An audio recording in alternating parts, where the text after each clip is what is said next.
Hello! This tutorial will introduce you to the Noxious Additive Wave Synthesizer and show you how to create your first basic sounds using additive synthesis. Let's start with a clean sheet by resetting our device first. You should recognize this if I play. Yep, the default settings correspond to a simple, unfiltered sawtooth. By the way, notice the display on the top left. It shows you how the spectrum of the sawtooth wave looks like.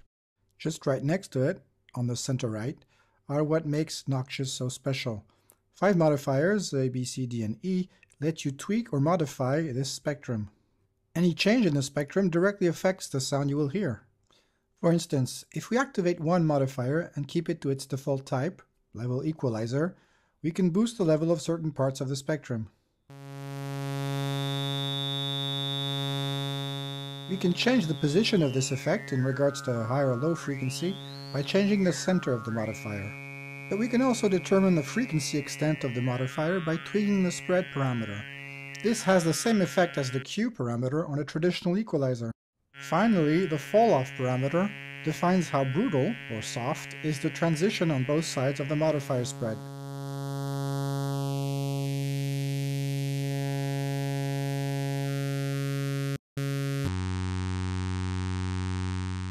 Now, to make this sound more lively, we can modulate the modifier to change it over time. Let's move the spread of the equalizer, for instance, by linking the first LFO to it.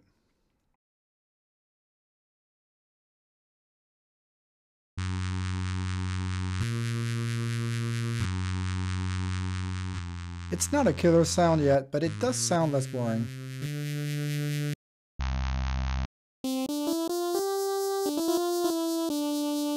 Now, boosting frequency levels is not all we can do on this spectrum, and clicking on the type display of a modifier lists all the possibilities. Let's select level noise, for instance. This adds some time-changing randomness on the level of the spectrum.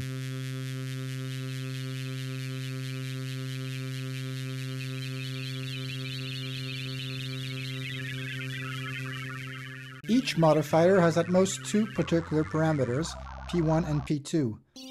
For the level noise type, P1, the amount, determines how strong this randomness should be, while P2, the rate, controls how fast this randomness should evolve.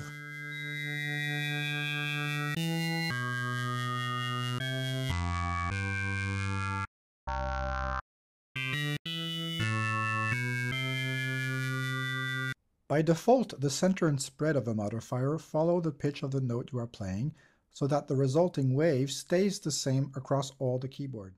On some occasions, for instance if you want to create a fixed frequency resonance, you can set the keyboard track parameter of a modifier to 0. This can be useful to control the overall color of a sound, just like you would do with a normal equalizer.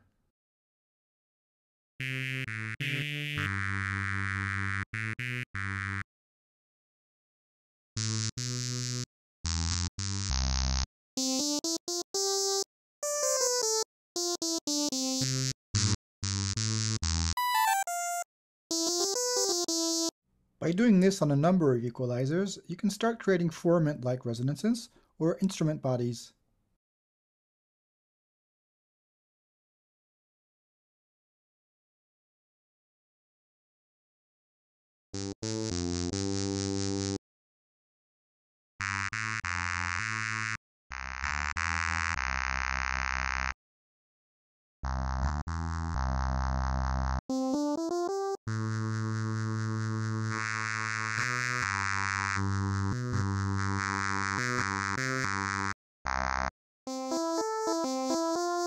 Okay, now let's put this all together by re-enabling our level noise modifier and hear what our patch sounds like.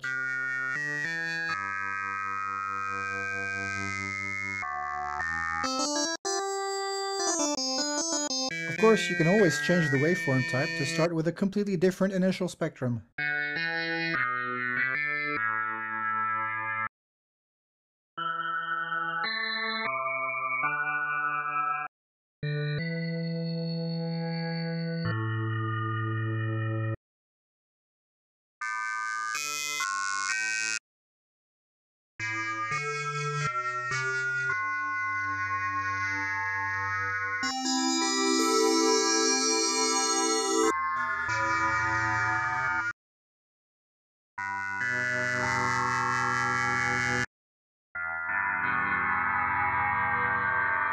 Okay, that's it for a start.